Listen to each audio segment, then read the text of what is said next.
Synchronous collections achieve thread safety by using locks.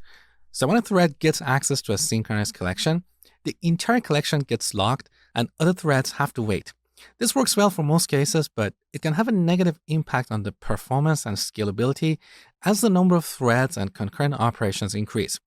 In those situations, we can use concurrent collections in Java. These classes use the partitioning technique to allow concurrency. So they divide their data into segments, and different threads can concurrently work with different segments, but only one thread at a time can access a given segment. So concurrent collections are faster than synchronous collections because they don't use synchronization. These classes are declared in the java.util.concurrent package.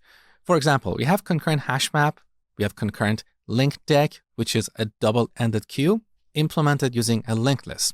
We have concurrent map and so on. So let's take a look at an example.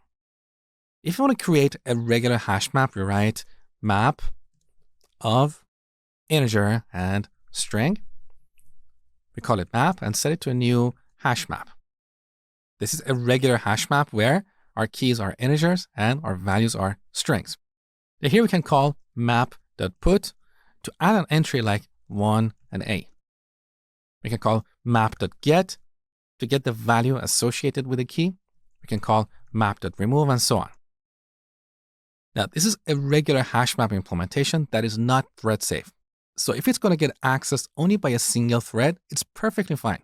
But if you want to share this across many different threads, we're going to have problems. Now, to solve this, all we have to do is to replace the hash map with the concurrent hash map. That's all we had to do. Everything else in our code stays the same. Because this map is an interface, and hash map and concurrent hash map are two different implementations of this interface. So by programming against interfaces, we reduce the impact of changes in our applications. We simply substitute one implementation with another. Everything else stays the same. Again, I cannot emphasize the importance of interfaces enough. A lot of developers don't understand interfaces. They think they do, but honestly, they don't. So if you want to have a better understanding of interfaces and their power, watch the second part of this series. It will change how you think about building software.